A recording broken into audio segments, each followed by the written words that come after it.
അസ്സലാമു അലൈക്കും dear friends. ഇന്നത്തെ നമ്മുടെ സ്പെഷ്യൽ നിങ്ങൾ ആരും ഇതുവരെയും ട്രൈ ചെയ്ത് നോക്കിയിട്ടില്ലാത്ത ഒരു അടിപൊളി വെറൈറ്റി റെസിപ്പിയാണ്. നമ്മുടെ ഈ വീഡിയോ കണ്ടുകൊണ്ടിരിക്കുന്ന സമയത്ത് നിങ്ങൾക്ക് ഇഷ്ടപ്പെടുകയാണെങ്കിൽ ഒന്ന് ലൈക്ക് ചെയ്തേക്കണേ. അതുപോലെ തന്നെ നമ്മുടെ ഈ ചാനൽ ആദ്യമായിട്ട് കാണുന്നവരും ഇതുവരെയും സബ്സ്ക്രൈബ് ചെയ്യാത്തവരും പ്ലീസ് ഒന്ന് സബ്സ്ക്രൈബ് ചെയ്തേക്കണേ. ഞാനിടുന്ന വീഡിയോസ് ഉടനടി കിട്ടുന്നതിനായി സബ്സ്ക്രൈബ് ബട്ടന്റെ തൊട്ടടുത്ത് കാണുന്ന ബെല്ലൈക്കൺ കൂടി ക്ലിക്ക് ചെയ്തിട്ട് ഓൾ എന്ന ഓപ്ഷൻ എനേബിൾ ചെയ്യാനും മറക്കല്ലേ. ആദ്യം ഒരു മിക്സിയുടെ ജാർ എടുക്കുക. ഇതിലേക്ക് 15 ചെറിയ ഉള്ളി ചേർത്ത് കൊടുക്കുക. ഇതിപ്പോൾ കുറച്ച് വലിപ്പമുള്ള ചെറിയ ഉള്ളിയാണ് എടുത്തിട്ടുള്ളത്. അപ്പോൾ തീരെ ചെറിയ ഉള്ളിയാണെന്നുണ്ടെങ്കിൽ ഒരു 20 വരെ എടുക്കുക. ഇനി ഇതിലേക്ക് ചേർത്ത് കൊടുക്കുന്നത് 5 വെളുത്തുള്ളി അല്ലികൾ. ഇതുപോലെ നീളത്തിൽ ഞാൻ കട്ട് ചെയ്ത് എടുത്തിട്ടുണ്ട്. അപ്പോൾ ചെറിയ വെളുത്തുള്ളി അല്ലികളാണെന്നുണ്ടെങ്കിൽ ഒരു 10 വരെ എടുക്കുക. ഇനി 1 ടീസ്പൂൺ പെരിഞ്ജീരകം ചേർത്ത് കൊടുക്കാം. വലിയ ജീരകമാണ്, ചെറിയ ജീരകമല്ല. അതുപോലെ തന്നെ 1/2 ടീസ്പൂൺ ഗരം മസാല പൊടിയും കൂടി ചേർത്ത് കൊടുക്കാം.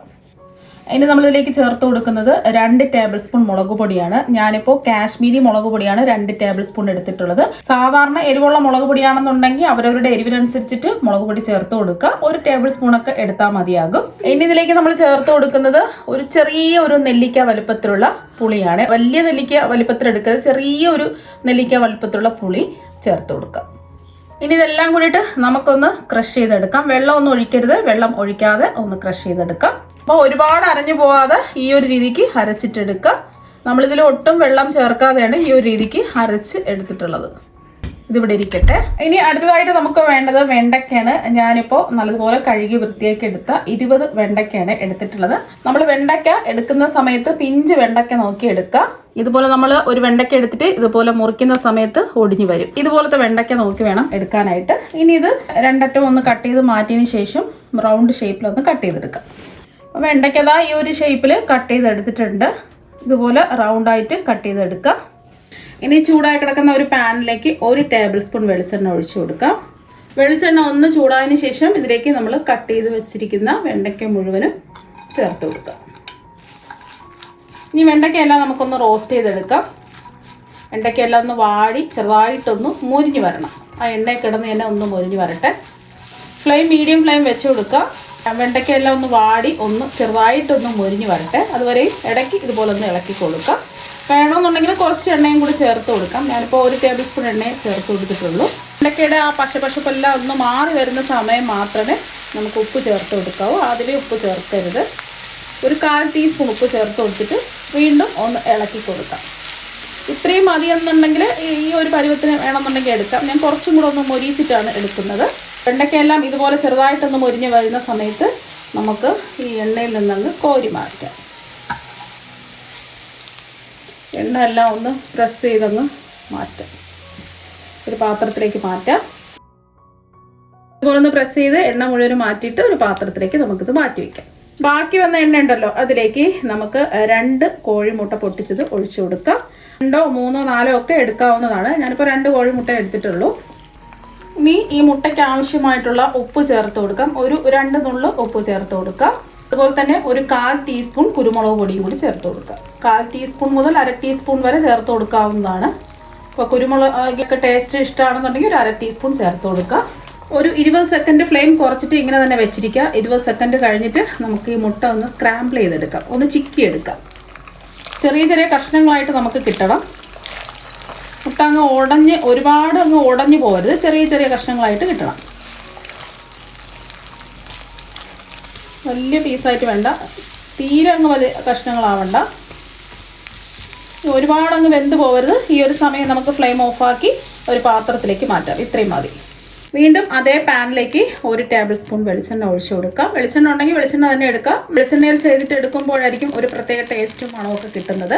എണ്ണ ഒന്ന് ചൂടാവുന്ന സമയത്ത് 1 ടീസ്പൂൺ കടുകിട്ട് ഒന്ന് പൊട്ടിച്ചെടുക്കാം. കടുകെല്ലാം ഒന്ന് പൊട്ടിയതിന് ശേഷം 2-3 വറ്റൽമുളക് ചെറുതായിട്ട് മുറിച്ചതും കൂടി ചേർക്കാം.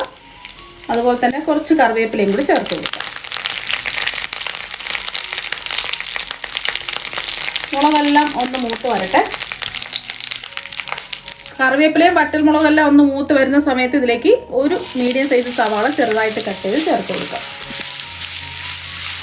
സവാള എല്ലാം ഒന്ന് വഴന്ന് വരട്ടെ. അപ്പോൾ സവാളയൊക്കെ ഒന്ന് വഴന്ന് വരുന്ന സമയത്ത് നമ്മൾ അരച്ച് വെച്ച മസാല കൂട്ടുതിലേക്ക് ചേർത്ത് കൊടുക്കാം.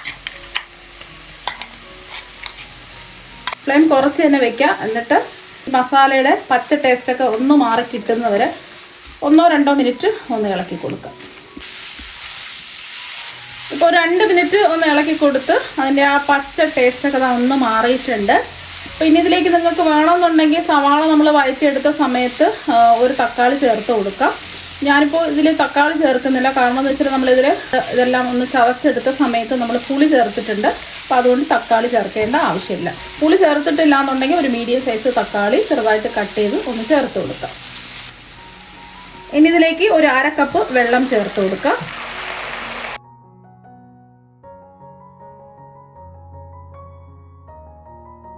നന്നായിട്ടൊന്ന് തിളച്ച് ചെറുതായിട്ടൊന്ന് കുറുകി വരട്ടെ. ഇനി ഇതിലേക്ക് ആവശ്യത്തിനുള്ള ഉപ്പ് ചേർത്ത് കൊടുക്കാം. ഞാനിപ്പോൾ ഒരു 1/2 ടീസ്പൂൺ ഉപ്പാണ് ചേർത്ത് കൊടുക്കുന്നത്. ഇനി ഒന്ന് ഇളക്കി കൊടുക്കാം. ഒരുപാട് ഉപ്പ് ചേർക്കരുത്, കുറച്ച് ഉപ്പ് ചേർത്ത് കൊടുത്താൽ മതി. നമ്മൾ വെണ്ടക്കയിലും അതുപോലെ തന്നെ മുട്ട സ്ക്രാമ്പിൾ ചെയ്തെടുത്തപ്പോഴും നമ്മൾ ഉപ്പ് ചേർത്ത് കൊടുത്തിട്ടുണ്ട്. ഈ മസാലയ്ക്ക് ആവശ്യമായിട്ടുള്ള കുറച്ച് ഉപ്പ് ചേർത്ത് കൊടുക്കാം. അവരവരുടെ ഇഷ്ടത്തിനനുസരിച്ച് കൂട്ടുകയും കുറയ്ക്കുകയൊക്കെ ചെയ്യാം. ഫ്ലെയിം കുറച്ചിട്ട് തന്നെ വെക്കുക. റോസ്റ്റ് ചെയ്ത് വെച്ചിരിക്കുന്ന വെണ്ടയ്ക്ക ചേർത്ത് കൊടുക്കാം. ഇതിലേക്ക് നമ്മൾ മുട്ട സ്ക്രാമ്പിൾ ചെയ്ത് വെച്ചില്ലേ, അതും കൂടി മുഴുവനും ഒന്ന് ചേർത്ത് കൊടുക്കാം.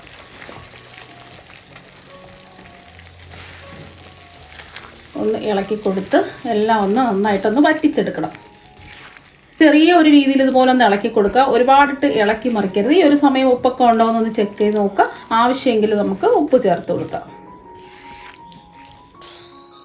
അപ്പം എല്ലാം ഒന്ന് ഡ്രൈ ആയി വന്നിട്ടുണ്ട്. ജസ്റ്റ് ചെറുതായിട്ടൊന്ന് ഇളക്കി കൊടുത്താൽ മതി. ഇതിലേക്ക് നമുക്ക് കുറച്ച് തേങ്ങ ചിരകിയത് ചേർത്ത് കൊടുക്കാം. ഒരു 1/4 കപ്പ് തേങ്ങ ചിരകിയത് ചേർത്ത് കൊടുക്കാം. 1/4 കപ്പ് മുതൽ 1/2 കപ്പ് വരെ ചേർത്ത് കൊടുക്കാവുന്നതാണ്. ഇനി ഇതിലേക്ക് നമുക്ക് ലാസ്റ്റിൽ കുറച്ച് മല്ലിയില ഉണ്ടെന്നുണ്ടെങ്കിൽ ചേർത്ത് കൊടുക്കുക. മല്ലിയില ഇഷ്ടമല്ല എന്നുണ്ടെങ്കിൽ മല്ലിയില ഒഴിവാക്കാം.